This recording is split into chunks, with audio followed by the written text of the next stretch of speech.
ನೀವು ಕೊಟ್ಟಿಲ್ಲ ಅಂತ ನಾನು ಹೇಳ್ತಾ ಇದ್ದೆ. ಘೋಷಣೆ ಮಾಡೋದೇ ಲೇಟ್ ಮಾಡ್ತೀರಾ. ಇನ್ ಪರಿಹಾರ ಕೊಡೋದಂತೂ 6 ತಿಂಗಳು 8 ತಿಂಗಳು 10 ತಿಂಗಳು ಮಾಡಿದ್ದೀರಿ. 2013ರಿಂದನೂ ಸಿದ್ದರಾಮಯ್ಯನವರ ಸರ್ಕಾರ ಇದೆ. ಈಗ ಸಿದ್ದರಾಮಯ್ಯನವರ ಸರ್ಕಾರ ಇದೆ. ನಾನು ಪರಿಹಾರ ಕೊಟ್ಟಿರುವಂತದ್ದು 2013-14ರಲ್ಲಿ ಜುಲೈ ಆಗಸ್ಟ್ ಅಲ್ಲಿ ವಿಪತ್ತು ಉಂಟಾಯ್ತು.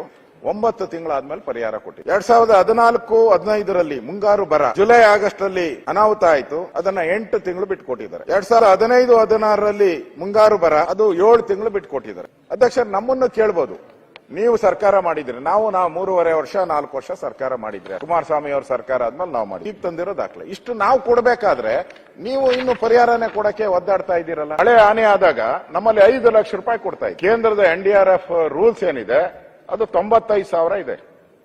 ಕೇಂದ್ರದ NDRF ರೂಲ್ಸ್ 95,000 ರೂಪಾಯಿ ಒಂದ್ ಮನೆ ಬಿದ್ರೆ ಅಂತ ಇಡೀ ದೇಶದಲ್ಲಿ ಇರತಕ್ಕಂತ ಎಲ್ಲಾ ರಾಜ್ಯಕ್ಕೂ ಸಂಬಂಧಪಟ್ಟಿದ್ದು ಕೇಂದ್ರದದು. ನಾವು ಅದಕ್ಕೇನ್ ಮಾಡಿದ್ರಿ, 4,05,000 ಸೇರಿಸಿ 5 ಲಕ್ಷ ರೂಪಾಯಿ ಪರಿಹಾರ ಕೊಟ್ರಿ. ನೀವ್ಯಾಕೆ ಕೊಡಕ್ಕಾಗಿಲ್ಲ? ನಾವು ರೈತರ ಪರವ. ಈಗ ಪ್ರವಾಹ ಆಗಿರೋದೆಲ್ಲ ಉತ್ತರ ಕರ್ನಾಟಕನೇ ಜಾಸ್ತಿ.